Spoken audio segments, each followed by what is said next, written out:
Hi, my name is Jay. Your name is? Eric. Eric. And your name is? Cecilia. Cecilia. Good to meet you.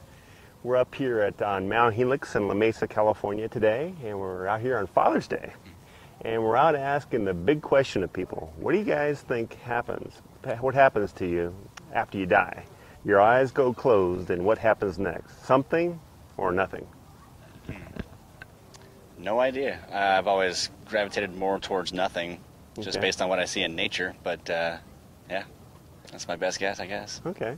So when you say what you see in nature, how does that work for you? Everybody's got some different thoughts and. Yeah, well, I just don't see how we're really that separated from animals or anything else around us, and you know, I don't necessarily think that all of them are going to some place and we're all going to meet all of them someplace or whatnot. So, So we think we evolved. Do you believe kind of take the well, yeah, I think we're different, but we're still animals. So I think we have the same fate that they do. Okay, so you think like we evolve any particular animal, certain breed of animal we evolved from, or? Oh yeah, I definitely can see. I mean, you know, science shows that we came from monkeys, I think, and a lot of similarities, even by continent. You can see how certain races kind of resemble monkeys that would be, you know, from those particular continents. So I can see where there's at least some evidence that, you know, would go toward that direction. I can see where, you know, everything changes over time, so why not? So before monkeys, what do you think there was? Right from the very beginning, what do you think started it all? Started it all? I don't know. I mean, you know, I've always been kind of grounded in science, so I would say amoebas and bacterium and things like that. Okay, and then where do you think we're evolving to? That's a good question. I don't know. The direction we're going, we might cease evolution and start devolving. Devolving, huh? I haven't heard that one before, devolving. I have to remember that one. So, have you ever had any kind of religious background in your background at all? No. Family or? Yeah, well, lots of religion, a generation or two back for me, and zero religion from that point on. People very heavily, like pastors and whatnot, you know, in our family, and then the next generations went the opposite direction. What kind of pastors were they? Lutheran reverend and Presbyterian minister. Okay, how about you? Do you share those same thoughts or similar to? Similar. Okay. Yeah. You got any kind of background in your kind of religious background? I grew up Catholic, and then my grandmother converted us to Jehovah's Witnesses. Okay. And that was a little weird.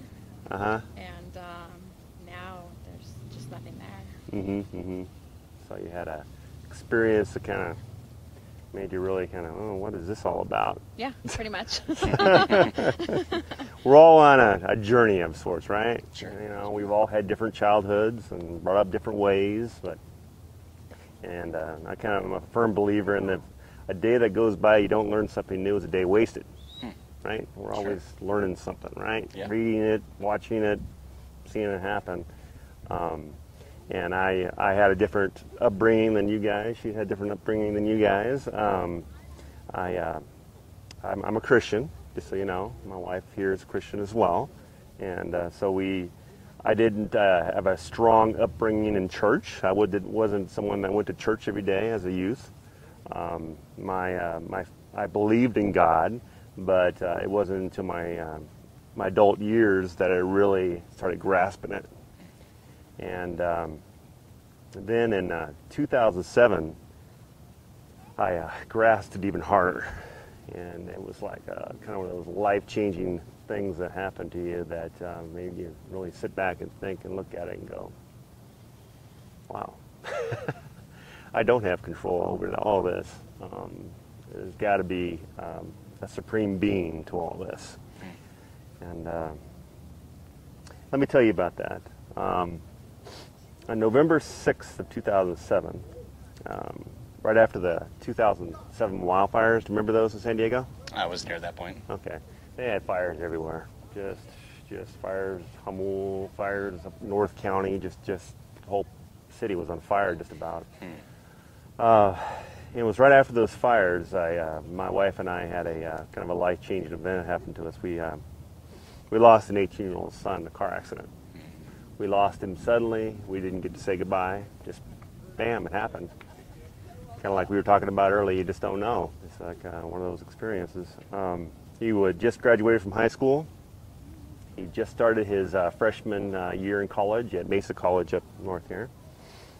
And he was a cross-country runner from the age of 8. He ran about 40 miles a week on average. Wow. Won races all over California. Real good runner. He was an AP calculus student in high school. He was studying to be a mechanical engineer. That's what he wanted to do. Wow. And date of his accident, he was running late for a cross-country running class at Mesa. He was on the team up there. Middle of a day, dry road day just like this. He got into a used car. I'd been driving for a week when it happened.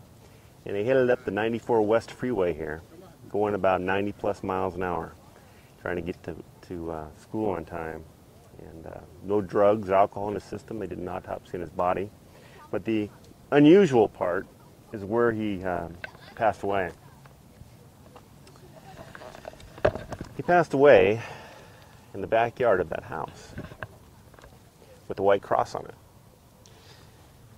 That white cross on that house was there many years before my son's accident. He came off, he was in the fast lane, something failed in his car, it was so obliterated we weren't able to tell exactly what it was. But he came across traffic, hit a tree here, split his car in half. If you can see his skid marks in the picture there, they're dead center on the cross. Hit a tree here, right? It was a big tree, split his car in half, and he landed in the backyard of his house, on his back, looking directly up at the cross. Parts of his car were completely scattered around the cross and the roof. We actually have video coverage of the owner of the house picking up parts of his car on the roof around the cross. So that was a trial in our life. And like I said before, we're Christians, and we believe after this life ends that we're going to be with eternity with Jesus Christ forever, where there's no more tears, no more pain, no more, just a wonderful place to be. And or if you don't accept Christ before you die, and you don't know when you're going to die, the Bible we believe in says you're going to go to hell. And hell is described as a lake of fire, fire and brimstone, a place where you're going to feel pain for eternity. So the question that many people ask me is, where do you think your son went? And we as parents feel like he accepted Christ, and we're going to see him someday in heaven. But only God knows that. You know, he knows his heart. He knows whether he would just given his parents lip service or he truly trusted in that. You know, so that happened. Another event that happened after his accident was a little bit of a kind of a different one as well. My son was an organ donor. He had donated his body to an organization called LifeShare. And an 18-year-old boy named Blake got my son's ligament in his arm, and he wrote us a letter. And if you wouldn't mind just reading that letter real quick, just thanking us for the donation, if you wouldn't mind. So, dear donor family, hi, my name is Blake. I'm writing to your family to express my sincere empathy in your loss of a family member. I'm deeply sorry for your family, and I'm praying that God may guide you in this time. I'm also writing to your family in great respect and gratitude for your family decision to donate this special gift. The transplant I received and the scarring that has taken place due to the surgery will serve as a reminder of your family and especially your loved one. I'm greatly privileged and thankful for my opportunity, which will be powered by your loved one, as he or she has enabled me to be healthy again. I thought I would share with you a brief history of who I am and what the surgery has allowed me for me to do. I'm an 18-year-old boy who just graduated from Mater D High School in Santa Ana, California. I'll be attending Santa Clara University in the fall. I'm the oldest child and have one brother and two sisters. My brother's 17, sister's 16, my little sister is 12. Growing up a child full of energy and love for athletics, I played hockey, basketball, football, soccer, and baseball. When I got to high school, a lot of those things started to change or not go the way I had hoped for. To make a long story short, I ended up lettering in football and baseball. I had many ups and downs in football, such as losing the quarterback job to phenom Matt Barkley after being the starting quarterback my freshman and sophomore year for the freshman team and the sophomore JV team. However, I ended up playing receiver for our varsity team my senior year and gained many life lessons along the way. In baseball, my sophomore year on varsity, I hurt my arm pitching. My junior year, I did the exact same thing. After that season, I got an MRI and found out my ulnar collateral ligament, also known as the Tommy John ligament, was torn. I ended up playing third base for the team my senior year, however, and we had a remarkable season that again brought up many ups and downs, but many life lessons as well. I'm honored to let you know that the transplant your family has so generously donated has replaced my damaged elbow ligament in my right arm through surgery, commonly referred to as Tommy John surgery. I'm currently still in stitches and in a brace and have started my rehabilitation process that will take approximately a year. I have hopes to play baseball, pitch at Santa Clara University. I will redshirt my first year due to my injury and rehabilitation, but will then resume my baseball activity my second year there. I am again very grateful for your family and hope to fulfill my dreams of pitching out of respect for your loved one. I will never forget your family and your loved one as he or she is in a better place. I hope to keep in contact with your family and cannot be thankful enough for what the surgery is going to enable me to do. Thank you again, and may God bless your family. You are in my prayers and my heart. Thank you. Okay. So down here, he wrote his name. I crossed out his phone number down there, but he left his phone number and said, we tried to call him. My wife got on her cell phone. That's my son there. Wife got on her cell phone and called him, and I got his voicemail. And she left him a voicemail, and we didn't hear anything back from him for many months. And nothing. Time went by, and I thought, oh, he's 18, he's got busy or whatever. Well, my wife and I were foster youth mentors. We take kids from the county out. We take them camping, biking, that kind of thing, and done it for many years. My son was very involved in it also when he was alive. Well, one day we were taking our 18-year-old son, our 18-year-old mentee, with us, who knew my son real well. We were all driving to Coronado for a bike ride. We were on the 94 West Freeway. We live in Hamul at the time. Driving up the freeway together, and kind of gonna have a good, nice day. And we're right out in front of this house on the freeway on the 94 West. Right here, about right here in the freeway, and my wife's cell phone rings. Who do you think is calling us for the very first time to actually talk to us? Blake. Wow. So we're all stunned he's calling us right then. And so my wife talked to him, and we decided to go have dinner with him. And we had dinner with him and his mom at the Claim Jumper restaurant up in Carlsbad. We all sat down to eat, and Blake started asking questions. He goes, what kind of car did Devin die in? I said, it was an Acura Integra and the model and everything.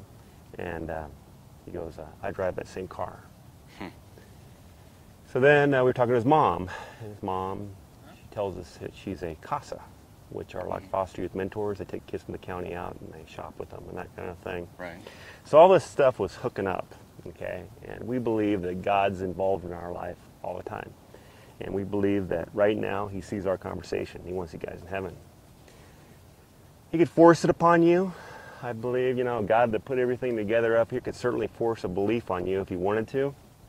But I think what he wants from you is for you to choose him, kind of like a father and a son. If a father forces their love upon the son, it doesn't mean much. They'll say, but it won't mean anything, But when that son comes up to their father and says, Dad, I love you for what you've done for me, for who you are, I just love you. It means something entirely different. And I think that's in God's plan. That's how he wants you and to accept him. And, it's not a hard thing to believe that he did this all. It's not a hard thing to be a Christian. I don't get caught up in denominations. I'm not selling you a denomination, a church, okay? I'm selling you Jesus Christ and the Bible and what's contained in the Bible. You can get caught up in all these little things, and then we lose sight of what's the most important. And we're all sinners. We've all done stuff wrong. I've done plenty of stuff wrong over my years. And just to give you something real quick to kind of show you that you're no different than I. Let me give you a test real quick. It's called the good person test. You guys ever told a lie in your life? Yeah. So have we. So has everybody up here, right? So what does the world call people that lie? Liars. Liars. There you go. Have you ever stolen anything in your entire life, taken something without permission, even as a kid? Yep. Yep, I think we all have. So what does the world call people that steal? Thieves. Thieves, there you go. Have you ever hated someone or called them a fool? Sure. Jesus said in the Sermon on the Mount, if you hate someone or call them a fool, that's murder in your heart, because you're hating his creation. So we're Christians, and after this life ends, we believe we're going to come before God, and he's going to judge us for the things we've done wrong in his life. So based on the sins he said you just committed, and you come before God, do you think he's going to send you to heaven or hell? Well, if that's the only criteria, then I guess I'm in trouble. Yeah. So all you got to do to get that is just say, Jesus, you go home tonight. You can do it whenever. Say, Jesus, I've just been putting you off because I didn't think you were real. I'm done putting that off, and I need your help to help me believe in you, and help me to spend time in your Word every day, learn a bit more about you, I'm sorry for the stuff I've done. You've seen it, every bit of it. All that private stuff I thought I was getting away with, I know you saw it. I'm sorry for it. And then when your life ends, and hopefully it's nothing that is quick like that, but it may be some other way, you can be rest assured that you're going to go to heaven and live an eternity. And I talk to people and they go, I'd rather just go to sleep, and that's the end of it. That's kind of sad when you think about it. There's nothing else. There's nothing to look forward to after this life. I mean, we're all going to lose loved ones. I've lost my father to a heart problem, and he accepted Christ on his deathbed. But we all are going to watch people suffer and have pain.